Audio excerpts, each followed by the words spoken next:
Welcome back to let's learn chemistry. যদিও চ্যানেলের নাম কেমিস্ট্রি, কিন্তু আজকে আমরা কেমিস্ট্রি শিখব না। আমরা আজকে শিখব ফিজিক্স পড়তে গেলে যে জিনিসগুলো না জানলে ফিজিক্স পড়াটাই শুরু হয় না, ঠিক সেরকম একটা টপিক। সেটা কি না, মাত্রা নির্ণয়। মাত্রা কার নির্ণয় করব? বিভিন্ন রাশির। সেই রাশিগুলো কি বেগ, ত্বরণ, কার্য, ক্ষমতা, শক্তি, বল এবং এছাড়াও অনেক কিছু রাশি রয়েছে, কিন্তু আজকের ভিডিওতে আমরা এই 6টা রাশির মাত্রা নির্ণয় করা শিখব। তো মাত্রা নির্ণয় করার আগে যে কথাটা বলতে হয় সেটা হচ্ছে 7টা মোট মৌলিক রাশি রয়েছে। সেই 7টা মৌলিক রাশির সাহায্য নিয়েই আমরা বাদবাকি আর যত লব্ধ রাশি রয়েছে তাদের মাত্রা আমরা নির্ণয় করে থাকি। তাহলে প্রথমে জানতে হবে সেই 7টা মৌলিক রাশি কি। তো 7টা মৌলিক রাশি হচ্ছে, আমি এখানে একটু লিখি তাহলে তোমাদের বুঝতে সুবিধা হবে। তো 7টা যে মৌলিক রাশি রয়েছে সেগুলো হলো, 1 নম্বরে হচ্ছে ভর, 2 নম্বর হচ্ছে দৈর্ঘ্য, 3 নম্বর হচ্ছে সময়, 4 নম্বর হচ্ছে তড়িৎ প্রবাহ মাত্রা,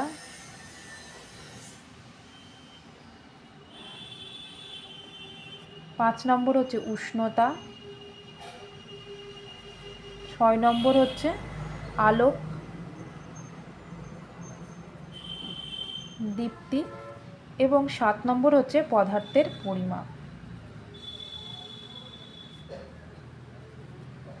পরিমাণ। তো এই 7টা মৌলিক রাশি এবং তাদের নির্দিষ্ট কিছু মাত্রা রয়েছে। যেমন ভরকে হচ্ছে ক্যাপিটাল এম দিয়ে প্রকাশ করা হয়, দৈর্ঘ্যকে হচ্ছে ক্যাপিটাল এল, সময়কে হচ্ছে ক্যাপিটাল টি, তড়িৎ প্রবাহ মাত্রাকে আই দিয়ে প্রকাশ করা হয়, উষ্ণতাকে হচ্ছে কোনো সময় থিটা, কোনো বইতে দেখবে থিটা, আর হচ্ছে কে দিয়ে, কেলভিন দিয়েও প্রকাশ করা হয়। আলোক দীপ্তি হচ্ছে,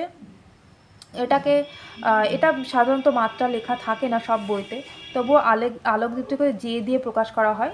এটা ক্লাস 11-এর যদি তোমরা দোয়ারি মজুমদার মাইতির বইটা খেয়াল করো তাহলে দেখবে জে লেখা রয়েছে মাত্রা। এবং পদার্থের পরিমাপ, সেটাকে হচ্ছে ক্যাপিটাল এন দিয়ে প্রকাশ করা হয়। এবং এই 7টা মৌলিক রাশির এককও রয়েছে, এবং সেই এককের সাহায্য নিয়ে যেমন আমরা বাদবাকি যে সমস্ত লব্ধ রাশি রয়েছে তাদের একক যেমন নির্ণয় করি, ঠিক তেমনভাবেই এই 7টা যে মৌলিক রাশির মাত্রা রয়েছে সেই মাত্রাগুলোর সাহায্য নিয়ে আমরা বাদবাকি অন্য যে সমস্ত, দেখো এই রাশিগুলো আমরা এখানে লিখে রেখেছি যেগুলো, সেগুলোর মাত্রা আমরা নির্ণয় করতে পারি। তো চলো দেখা যাক, এই যে মাত্রাগুলো এখানে লিখেছি সেগুলো সাহায্য নিয়েই আমি এই 6টা যে রাশি লিখেছি তার মাত্রা নির্ণয় করব। আমরা জানি বেগ মানে কি? বেগ মানে হচ্ছে দূরত্ব বাই সময়। খুব স্পেসিফিক্যালি লিখলে দূরত্ব নয়, বেগকে অ্যাকচুয়ালি সরণ দিয়ে প্রকাশ করা হয়, তাই এটাকে দূরত্ব না লিখে সরণ লেখাই ভালো, সরণ বাই সময়। অ্যাকচুয়ালি দ্রুতিকে বলা হয় অতিক্রান্ত দূরত্ব বাই সময় দিয়ে, তো আমি সরণ লিখছি। সরণ মানে কি? সরণ মানে হচ্ছে অ্যাকচুয়ালি দৈর্ঘ্যকেই বোঝায় দূরত্ব, তাহলে এখানে ক্যাপিটাল এল লিখতে পারি। আর নিচে কি সময় আছে, তাহলে সময়কে কি ক্যাপিটাল টি লিখতে পারি। তাহলে বেগের মাত্রা কি হবে? এল T⁻⁻1, এবং এটাকে হচ্ছে থার্ড ব্র্যাকেটের মধ্যে রাখা হয়। তাহলে বেগের মাত্রা হচ্ছে এল টি ইনভার্স বা T⁻⁻1ও বলা হয়, এবং সেটাকে থার্ড ব্র্যাকেটে লিখতে হয়। ত্বরণ মানে কি? ত্বরণ মানে হচ্ছে বেগের পরিবর্তন বাই সময়। তাহলে বেগের পরিবর্তন তো অ্যাকচুয়ালি বেগকেই বোঝাচ্ছে, তাহলে বেগের মাত্রা তো অলরেডি বার করে ফেলেছি এখানে। তাহলে এল টি ইনভার্স উপরে লিখলাম, আর নিচে কি আরও একটা সময় আছে, তাহলে আরও একটা টি লিখব। তাহলে আলটিমেটলি এটা কী দাঁড়াবে? TL T⁻²। এটা হচ্ছে ত্বরণের মাত্রা। কার্য করার আগে আমরা একটু বলের মাত্রাটা বার করে নিই। তো বল মানে কি? বল মানে হচ্ছে বস্তুর ভর ইন্টু ত্বরণ, তাই তো? তাহলে ভরকে হচ্ছে ক্যাপিটাল এম দিয়ে প্রকাশ করা হয়, তাহলে এখানে এম ইন্টু ত্বরণকে কি এল T⁻²। তাহলে এল T⁻², পুরোটা লিখলে কি দাঁড়াবে? এল T⁻²। এটা হচ্ছে বলের মাত্রা। এখন কার্য মানে আমরা কি জানি?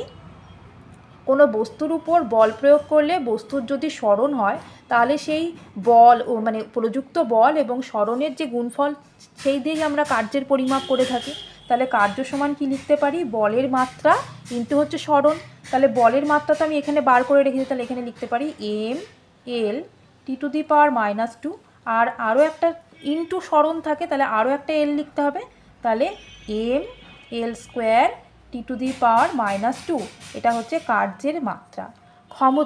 ক্ষমতা মানে কি জানি, একক সময়ে যত পরিমাণ কার্য করা হয় সেটাই হচ্ছে সেই যন্ত্রের ক্ষমতা, বা সেটাকে দিয়ে ক্ষমতাকে প্রকাশ করা হয়। তাহলে কার্য বাই সময়, তাহলে কার্য তো আমি এখানে বার করে রেখেছি ml² T⁻² বাই নিচে আর একটা সময়কে কি বলি আমরা, ক্যাপিটাল টি দিয়ে, তাহলে এখানে টি। তাহলে এটা আলটিমেটলি কতটা দাঁড়াচ্ছে ml² T⁻³ এটা হচ্ছে কার্যের ক্ষমতার মাত্রা। শক্তি কি, শক্তি আলাদা করে বার করার দরকার নেই, কার্য এবং শক্তির একক যদি সেম হয় তাহলে কার্য আর শক্তির মাত্রাও হচ্ছে একই হয়। তাহলে এটাও হচ্ছে কী হবে, ml² T⁻², এটা হচ্ছে শক্তির মাত্রা।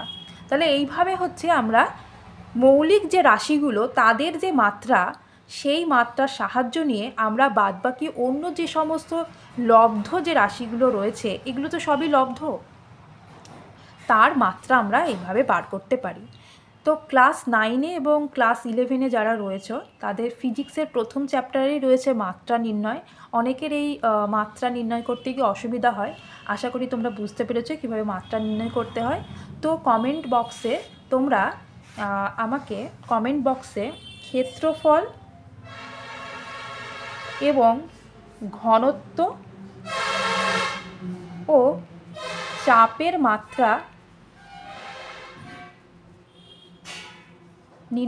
তোমরা চাপের মাত্রা আমাকে কমেন্ট বক্সে জানাবে, ক্ষেত্রফল, ঘনত্ব এবং চাপের মাত্রা।